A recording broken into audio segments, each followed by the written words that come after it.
व अला आलिहि व अस्हाबिहि अजमईन। औज़ु बिल्लाहि मिनश शैतानिर रजीम। बिस्मिल्लाहिर रहमानिर रहीम। वला तक़ूलू लिमन युक़्तलू फ़ी सबीलिल्लाहि अमवात बल अहयाउन वलाकिन ला तशऊरून। सदक़ल्लाहुल अज़ीम। और जो लोग अल्लाह की राह में कत्ल कर दिए जाएं उन्हें मुर्दा मत कहो, हकीकत में वो जिंदा है लेकिन तुम्हें इसका शऊर नहीं। मेवात के गय्यूर नौजवानों और बुजुर्गों, मैं कोई भाषण देने नहीं आया, मैं आपके गम में शरीक होने आया हूं। मेरी बातें कड़वी भी होंगी। इकबाल का शेर है, औरों का प्याम और है, मेरा प्याम और, इश्क के दर्दमंद का तर्ज कलाम और है। आप लोग बैठ जाएं तो आवाज़ भी आएगी। मेरी आवाज़ खुद भी साथ नहीं दे रही है, मेरी तबीयत भी ठीक नहीं है।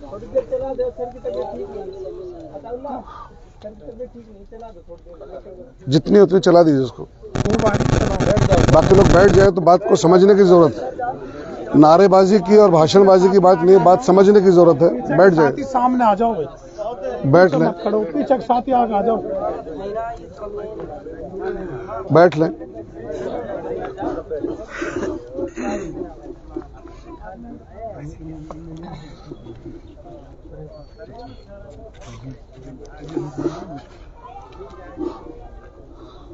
सोशल मीडिया के साथ वो लोग जो हुकूमत और एजेंसियों के एजेंट हैं, वो भी अपने माइक और अपने मोबाइल रिकॉर्डिंग के लिए ऑन कर लें। एक बार और सुन लें, जो लोग खामोशी के साथ हुकूमत और एजेंसियों के लिए एजेंटी कर रहे हैं, रिकॉर्डिंग कर रहे हैं, वो अपने मोबाइल ऑन कर लें। मैं हमेशा हुकूमत के खिलाफ ही बात करता हूँ, जालिम के खिलाफ बात करता हूँ। हमारा साथ हमेशा मजलूम का साथ है। मेरे बुजुर्गों और भाइयों, ये जो आज के हालात हैं, ये हालात ना नए हैं ना आखिरी हैं। ये मेवात नहीं है। असल चीज ब्राह्मणियत है, असल चीज मनुवाद, जो तमाम तर इंसानों को गुलाम बनाना चाहता है। इस राह में मुसलमान रोड़ा है। दलित, SC, STs को गुलाम बनाने की राह में मुसलमान रोड़ा है। चूंकि इस्लाम अदल और इंसाफ और मसावत की बात करता है। जिनकी दुनिया ये सिर्फ ये दुनिया है, उनका सब कुछ लुट गया। लेकिन जिनको आखिरत पर यकीन है, जो लोग अल्लाह की राह में शहीद कर दिए गए, तुम्हें नजर नहीं आता, उनको अल्लाह ने चुन लिया है। वो जन्नत में अल्लाह के हुजूर, अल्लाह की जन्नत में अपना रिस्क हासिल कर रहे हैं। इस वक्त इस बात को समझने की जरूरत है कि ये जो कुछ हालात पैदा किए जा रहे हैं, मुझे याद है यही हालात थे। यही हमारे अखलाक साहब का फार्म हाउस सवाई माधोपुर में था। यही फसल पकने को आ रही थी। यही मार्च का महीना था और एक ऑफिसर फूल मोहम्मद को, जो इनके दोस्त हैं, डॉक्टर किरोड़ी के गुंडों ने जिस तरह से जलाया, जिस तरह से खट्टर के गुंडों ने आज हमारे 2 नौजवान साथियों को शहीद करके जलाया, इसी तरह से इलेक्शन आने से पहले पहले एक इलेक्शन पोलराइजेशन के लिए एक मुसलमान अफसर को जला के खाक कर दिया था। इन्हीं के फार्म हाउस पर हम लोग बैठे प्रोग्राम कर रहे थे। हम उसी सूरवाल में पहुंचे और उसके बाद सवाई माधोपुर में, जैसे आज जुमेरात है, जुमेरात थी, नेक्स्ट डे जुमा था, गंगापुर सिटी और सवाई माधोपुर में डेमोन्स्ट्रेशन हुआ। और उसके बाद जो राजस्थान में मूवमेंट खड़ा हुआ, हमने कहा फूल मोहम्मद की 3 हैसियत है। एक वो पुलिस अफसर है, एक वो खानदान का बेटा है, एक वो गय्यूर कौम का बेटा है। अगर पुलिस कांस्टेबल के साथ जुल्म होता है तो पुलिस ईंट से ईंट बजा देती है। लेकिन चूंकि मुसलमान था फूल मोहम्मद, इसलिए पुलिस न सिर्फ बेगैरत हो गई बल्कि पुलिस कातिलों के साथ हो गई। और उनको जलाने में कालबेलिया जो DYSP था और सुमेर सिंह SI, दोनों ने मिलकर के किरोड़ी के गुंडों के साथ साजिश की थी ताकि इलेक्शन को पोलराइज करके बीजेपी की हुकूमत को लाया जाए। इनका ये काम अहले सियासत जाने, इनकी आपस की पॉलिटिक्स है। ये कांग्रेस हो या AJP BJP हो, ये मुलायम और मायावती हो, ये अल्टीमेटली इक़्तिदार के भूखे लोग हैं। ये सब के सब मिलकर के कातिल और जालिम, ये सब कातिल हैं। और ये बात समझ लीजिए आप, ये बात सुन लीजिए आप, ये जो इस फ्रेमवर्क में से सोचना है, ये एमएलए, ये मौलवी, ये सब इक़्तिदार के गुलाम हैं। चुनाचे फूल मोहम्मद की शहादत के बाद अश्करी टाग को टास्क दिया था अशोक गहलोत ने कि इस इशू को डिफ्यूज करना है, और उस अश्करी टाग ने, जो अशोक गहलोत का क्लास साथी है, उसने एक मौलवी को टास्क दिया था जो आज दारुल उलूम देवबंद की शूरा का मेंबर ही बन गया, उस खीरवा का रहने वाला है। जी, आप जानते हैं, सब जानते हैं, सुन लीजिए आप। और उनसे मेरा झगड़ा हुआ पर्सनल। हमने कहा कि तुम खीरवा के रहने वाले हो। खीरवा सवाईमाधोपुर से बहुत दूर है, उसको सवाईमाधोपुर में जलाया गया। उसका बाप बूढ़ा है, उसका बेटा बच्चा है, उसके भाई बेचारे विदेश रहते हैं, चूंकि शेखावटी में लोग फॉरेन में रहते हैं। लेकिन यहाँ एक नौजवान को, एक पुलिस अफसर को जला दिया। हमारी सूरत हाल का क्या बनेगा? अल्टीमेटली लावणी को छोड़ करके सैकड़ों की तादाद में बस भर करके और लोग जयपुर पहुंचे, मुसाफिर खाने से उद्योग भवन तक डेमोस्ट्रेशन किया। और यही इलेक्शन था, यही बात हमने वार्न की कि मिस्टर अशोक गहलोत सुन लीजिए, और एजेंट अशोक गहलोत के नोट कर लें इस बात को कि मस्जिदों की और शहीदों की सियासत करोगे तो जिस तरह से बिहार में अजनबी बन गए, तुम्हारे नरसिम्हा राव ने जिस तरह से मस्जिद को शहीद किया, बिहार यूपी में आज तक अजनबी बन गए। ये लौंडे जिसको तुम भारत जोड़ो का लीडर कहते हो, ये पपेट, ये नेहरू खानदान की नस्ल तो सबसे ज्यादा इस्लाम की दुश्मन है, मुसलमानों की दुश्मन है। कांग्रेस पार्टी मुर्दाबाद, कांग्रेस पार्टी मुर्दाबाद, अशोक गहलोत मुर्दाबाद, जाहिदा खान मुर्दाबाद। जिन्होंने बाबरी मस्जिद के अंदर मूर्तियां रखवाई, बाबरी मस्जिद को शहीद करवाया, वो नरसिम्हा राव जिसने बाबरी मस्जिद को शहीद कराया, आज तक उस प्रियंका के हुस्न का जादू, उस राहुल का जादू नहीं चला। और यूपी में वो कांग्रेस आज भी अजनबी है। ये बात मैंने अशोक गहलोत को कही, आपको याद है कि अगर तुमने सियासत की मुसलमानों की लाशों के साथ और मसाजिद के साथ, तो तुम यूपी और बिहार की तरह अजनबी बन जाओगे। और उसके बाद 21 सीटों पर सिमट गई थी कांग्रेस। लिहाजा ये मुसलमानों के नुमाइंदे नहीं है, चाहे दिल्ली में बैठे हुए सलमान खुर्शीद से गुलाम नबी आजाद हो, चाहे तुम्हारी ये लौंडी या चौधरी साहब की लौंडी जिसने मुसाफिर खाने में उसी नौजवान की लाश के साथ सियासत की थी जब हम लोग डीएसपी से, कमिश्नर से झगड़ रहे थे उमर की लाश को लेकर के। इसी से झगड़ा हुआ मेरा, इसी लौंडी से, चौधरी साहब की, जिसको तुम एमएलए कहते हो। ये अल्टीमेटली ये पपेट्स हैं, ये पालतू है हुकूमत के। और इनकी सूरत हाल ये है, मैं आपको बताता हूं। जब CNRC का मूवमेंट चल रहा था, हिंदुस्तान की सबसे बड़ी रैली कहां निकल रही थी? जयपुर में 6 लाख मुसलमान रैली निकाली। तो ये मुसलमानों को दिखाने के लिए सारी मुसलमानों की जमात है, देवबंदी, बरेलवी, अहले हदीस, सारे मुसलमान बैठे हुए हैं। अशोक गहलोत मुसलमानों को दिखाता है, समझिए आप। अशोक गहलोत, महेश जोशी, सचिन पायलट और खाचरी अब्बासी कुर्सी लगाता है, और अमीन कागजी और रफीक खान को दोनों को साइड में खड़ा करता है, ताकि मुसलमान कौम के नुमाइंदों को दिखा दे कि तुम्हारे नुमाइंदों की हैसियत हमारे नजदीकी है, वो हमारे बॉडीगार्ड है। 6 लाख मुसलमानों की रैली के बावजूद। तो समझ ये बात कि तुमको ये एमएलए कुछ दे देगा, ये मिनिस्टर कुछ दे देगा, या अशोक गहलोत कुछ दे देगा। अल्टीमेटली सुनिए आप, जब रैली हुई, जब मूवमेंट चला, मजबूर हुआ अशोक गहलोत, डॉक्टर अबरार के बेटे दानिश को मैनेज किया। हमने कहा देखिए आपको अल्टीमेटली सीबीआई इंक्वायरी करानी पड़ेगी, और 2.5 महीने के अंदर सीबीआई इंक्वायरी हुई। और उस फूल मोहम्मद के नतीजे में, सुनिए गौर से, 84 लोग 3.5 साल अंदर रहे। 84 लोग एक फूल मोहम्मद की शहादत पर अशोक गहलोत ने पूरे घोड़े दौड़ा लिए। डॉक्टर किरोड़ी के सारे लड़के थे, वो किरोड़ी माधोपुर तहसील में जाना बंद कर दिया था। मैंने मौलाना से कहा आपने फूल मोहम्मद कांड के किरोड़ी मुजरिम को गोपालगढ़ में यूज करके जिंदा कर दिया, वरना उसने कहा मैं माधोपुर में शरीक नहीं हुआ। माधोपुर में घुसना बंद कर दिया था उसने। अल्टीमेटली 84 लोगों को 3.5 साल जेल में रहे। और अभी चंद महीने पहले फैसला है, 3 महीने पहले, 28 लोगों को उम्र कैद। इसमें DYSP, सुना आपने, पढ़ा आपने, पढ़ा है आपने, पढ़ा नहीं पढ़ी है। 28 लोगों को उम्र कैद, इसमें DYSP और ASI मौजूद है। वो किसी मुसलमान और गैर मुस्लिम पॉलिटिशियन की वजह नहीं थी। आपको अल्टीमेटली फाइट करना पड़ेगा कि सुप्रीम कोर्ट तक जाना पड़ेगा। तुम्हारे नेता, तुम्हारे चौधरी, तुम्हारे रिश्तेदार, तुम्हारे मौलवी, और मैं किसी की बात नहीं कर सकता, मौलाना जानते हैं, मैं इनकी भी बात नहीं करता। तुम नौजवानों को उठ करके खुदा के भरोसे पर गैरत के लिए, जिंदा रहने के लिए सुप्रीम कोर्ट तक केस लड़ना पड़ेगा। गोपालगढ़ का केस क्यों बिगड़ा? मैंने मौलाना से कहा यह अखबारबाजी 1 महीने बाद बंद हो जाएगी, नेता बंद हो जाएंगे, कोई धरना नहीं होगा, आपका कोर्ट में डॉक्यूमेंट चलेगा, कोर्ट में डॉक्यूमेंट चलेगा, आपको डॉक्यूमेंटेशन कीजिए, फाइलिंग कीजिए। जो नौजवान वकील हैं, जो नौजवान लीगल काज में थोड़ा बहुत समझते हैं, उन लोगों को उस डॉक्यूमेंटेशन पर तवज्जो देने की जरूरत है। वकील भी गेम बिगाड़ने के लिए आते हैं, सब लोग मैनेज होते हैं, माँ बाप मैनेज होते हैं, वकील मैनेज होते हैं, मौलवी मैनेज होते हैं, चौधरी मैनेज होते हैं, एक्टिविस्ट मैनेज होते हैं। वो गैरतमंद लोग जो खुदा के अजाब से डरते हैं, जो उम्मत की गैरत के लिए जिंदा है, जो ईमान के लिए जिंदा रहना चाहते हैं, इंसानियत के लिए जिंदा रहते हैं, और चाहे मुसलमान हो गैर मुस्लिम, मजलूम की मदद के लिए जिंदा रहना चाहते हैं।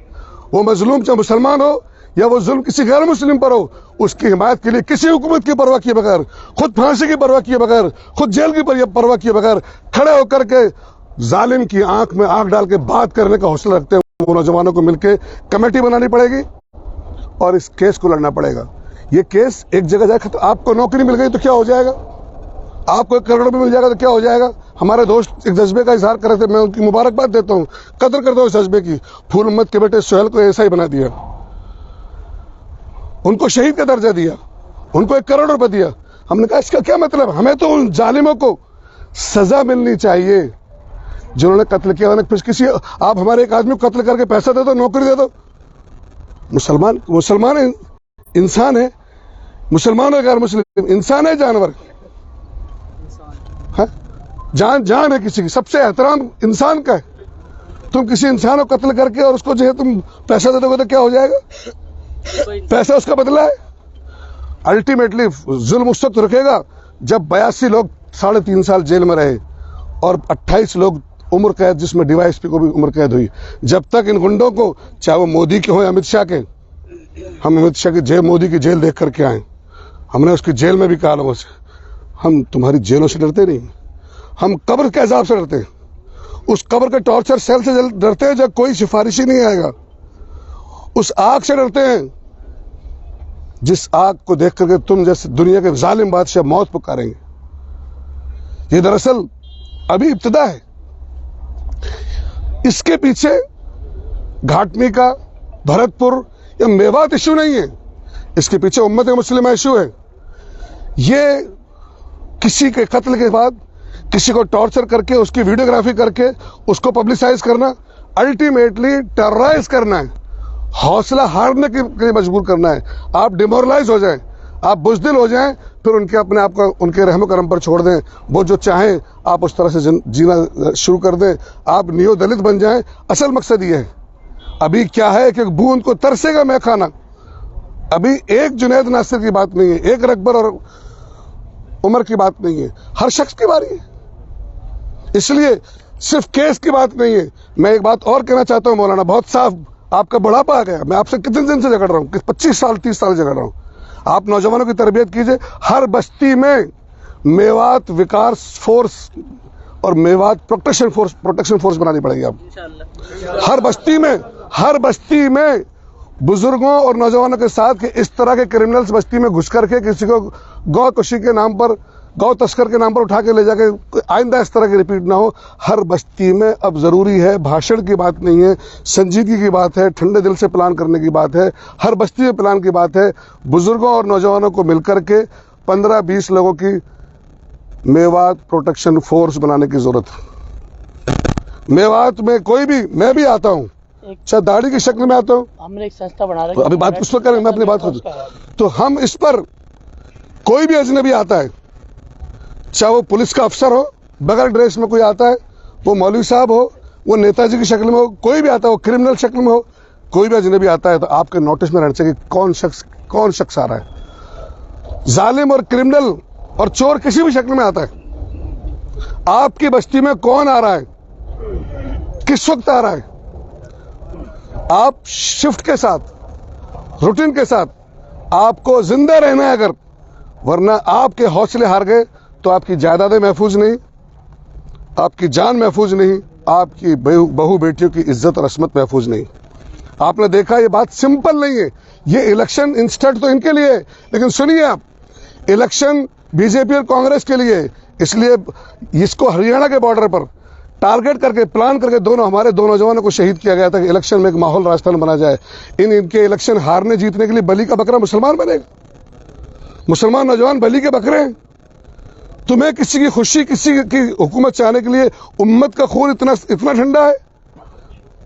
शहर में हर चीज पर गिरानी है, मगर एक लहू है सस्ता दिखाई देता है। हम इनसे वफा, कांग्रेस की वफा, देश की वफा, किसकी वफा है? किसकी वफा है? हम अल्लाह का वफादार हैं, और अल्लाह का वफादार सारे इंसानों का वफादार होता है। ये कोई पार्टियां, हम किसी पार्टी के वफादार नहीं है, हम अल्लाह के वफादार हैं। और अल्लाह का वफादार हर गरीब का, हर मजलूम का वफादार होता है। वो जालिम नहीं होता, वो नफ्स का गुलाम नहीं होता। हम तो लोगों की जान माल की हिफाजत करने वाले लोग हैं। जान माल की हिफाजत की भीख इनसे मांगेंगे जो कातिल हैं। तुम ही कातिल, तुम ही मुंसिफ, तुम ही शाहिद ठहरे। अकरबा मेरे खून की रिपोर्ट लिखाएं किससे? किससे रिपोर्ट लिखा रह जाओगे?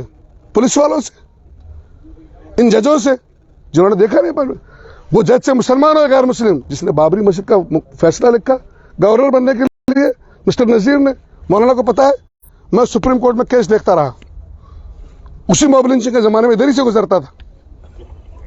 क्या गवर्नरी के लिए बाबरी मस्जिद का फैसला मंदिर के लिए नहीं लिख दिया नजीर ने? ये बेचारी छोटी सी नेता एक मिनिस्ट्री के लिए, या अशोक गहलोत के सामने हाथ बांधने वाले लोग हैं। ये गुलाम नबी आजाद का क्या दूध की मक्खी की तरह निकाल के फेंक दिया। ये राहुल को ट्रेनिंग दी सलमान खुर्शीद ने, निकाल के बाहर फेंक दिया। कौन पूछता है? कोई अपॉइंटमेंट नहीं मिलता इनको। जो इनके बाप के दोस्त थे, जो राहुल के बाप के दोस्त थे, राजीव गांधी के, गुलाम नबी आजाद और सलमान खुर्शीद, जिनको अपॉइंटमेंट देता लड़का लौंडा है, इनसे उम्मीद करता तुम? ये सोचे समझे ब्राह्मण है। अल्टीमेट कौन है? राहुल। मैंने कहा सर ब्राह्मण का खेल है, और ये ब्राह्मण, ये दलितों का दुश्मन है, ये ट्राइबल्स का दुश्मन है, ये इंसान के दुश्मन है। यहूदियों के बाद सबसे बड़ी शातिर कौम अगर कोई है तो वो ब्राह्मण ही थे। और उसको कुरान ने कहा लतजदन्ना अशद्दन्नास अदावत लल्लज़ीना आमनू यहूद वल्लज़ीना अशरकू, तुम अहले ईमान की अदावत में सबसे ज्यादा मुशरिकीन और ब्राह्मण्स को पाओगे। इसलिए मेरे नौजवान भाइयों, भाषण का मौका नहीं है, दर्द का मौका है, गम का मौका है। और मौलाना ने जो बात फरमाई, हम लोग मिलकर के कुछ उनकी तारीफ कल्ब के लिए, हम अगर 1 करोड़ रुपए भी दें उम्मत की तरफ से, हम भीख मांगते हैं। अशोक गहलोत ने इतना दे दिया, ये एमएलए इतना दे दिया, हम वो उम्मत, हमने कहा उम्मत देगी, उम्मत के बच्चा कर 1 रुपया देगा तो हम इन नौजवानों की, इनके बच्चों की परवरिश कर लेंगे, इनके घर बना लेंगे, इनकी बेवाओं की जिंदगी को हम इज्जत से गुजार लेंगे। और गैरत तो उम्मत की बात है ना। क्या घाटमी का मेवात टटलू काटने के लिए? मैं इनसे कह रहा था, सबसे शानदार जमीन है दिल्ली की नाक के नीचे मेवातियों के पास है। कहां जा रहा है पैसा? शादियों के लिए, बोलेरो ट्रैक्टर के लिए।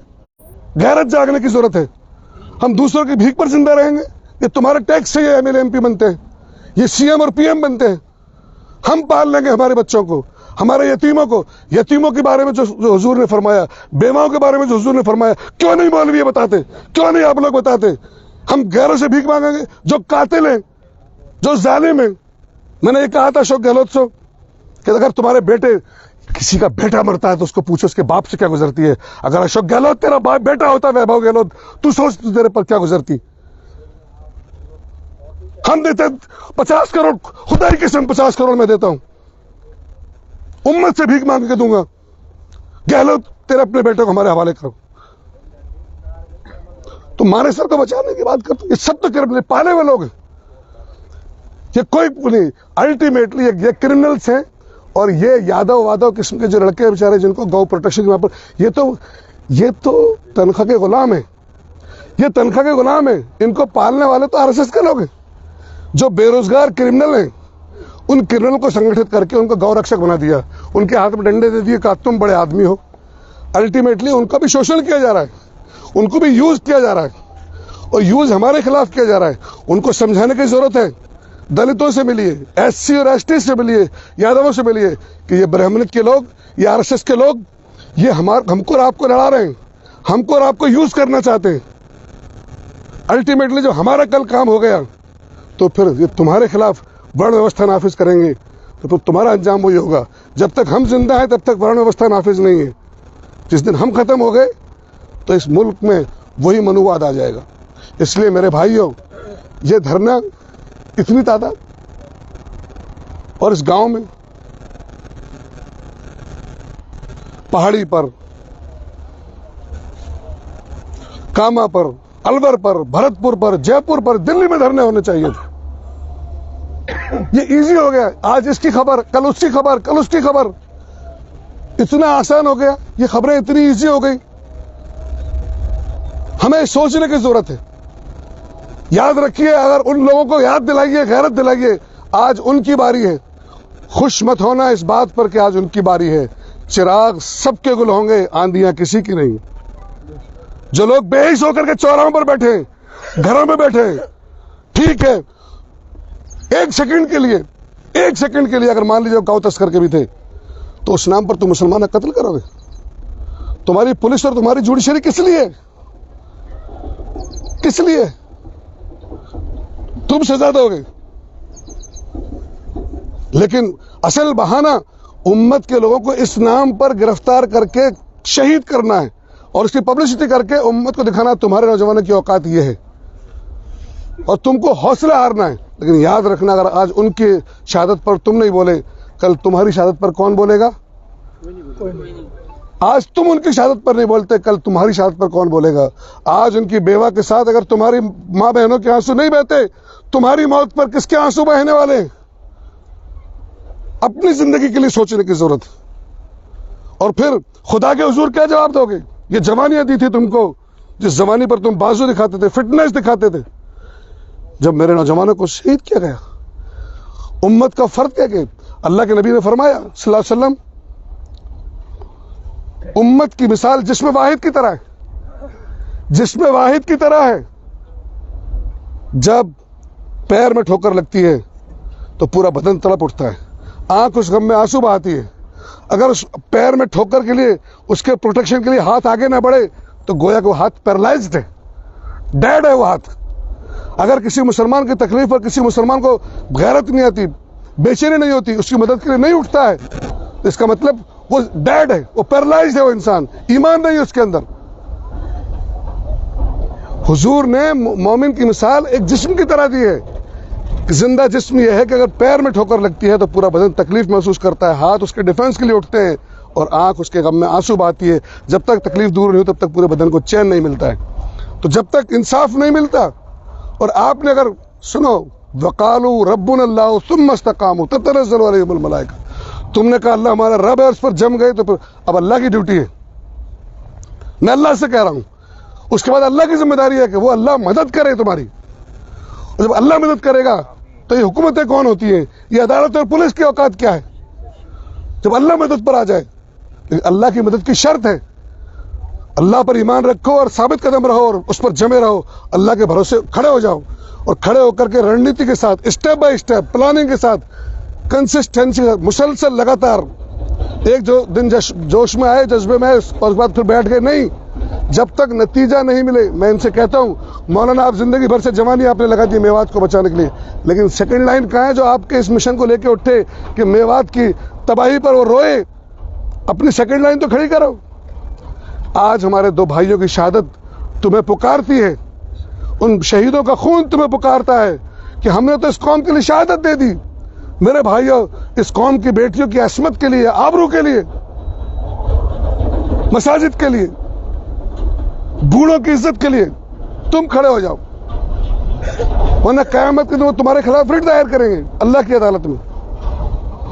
ये बहाना है, ये तो ट्विस्ट किया गया कि वो फला काम करते थे। असल चीज अफराद को निशाना बना करके, ये बहुत अचानक नहीं है, ये बड़ी रणनीति का हिस्सा है। ये इस पर लंबी बात करने का मौका नहीं है अभी। ये बहुत बड़ी प्लानिंग का हिस्सा है, किस जगह को टारगेट बनाया है, कहां ले जाके उनको शहीद किया है, अब उसके प्रोटेक्शन में, उनके डिफेंस में कौन कौन लोग आ रहे हैं, ये क्या हो रहा है। और हम लोग बेहिस बने बैठे। हमने सोच लिया गए थे फला गाय का काम करते थे, हमारे सियासतदानों ने सोच लिया उसको पैसे देके खत्म कर दो, डिफ्यूज कर दो। ये बहुत बड़ी प्लानिंग का हिस्सा है और ये प्लानिंग सिर्फ इस हुकूमतें गिराने वगैरह के लिए नहीं है, बल्कि इस उम्मत के वजूद के लिए। इसलिए मैं उम्मीद करता हूं कि एक एक फर्द, एक एक नौजवान सिर्फ वक्ती तौर पर नहीं, अपना एक अमीर बनाइए हर बस्ती में, मैं बात को समेट देता हूं। ये मेरे जो भाई बात कर रहे हैं जरा इस वक्त खामोश रहे, ये दो बात में गुफ्तगू कर लें। हर बस्ती में संगठन बनाइए कि हमारी बस्ती क्राइम लेस होगी। कोई ओएलएक्स, कोई टटलू का, कोई इस तरह का काम, इलीगल काम, कोई क्राइम हमारी बस्ती में नहीं होगा। और कोई बजरंगी, कोई क्रिमिनल बजरंग दल के नाम पर, काऊ प्रोटेक्शन के नाम पर कोई किस्म का शख्स हमारे बस्ती में घुसने की हिम्मत नहीं। घुसेगा तो वो पिटेगा और वो जाएगा नहीं। हमारी बस्ती में कोई इलीगल क्रिमिनल नहीं आ सकता। इसके लिए प्रोटेक्शन फोर्स बनाने की जरूरत है। ये अब वक्त आ गया, लाजिमन है, जिंदा रहने के लिए जरूरी है। इसके लिए हर बस्ती में बैठ के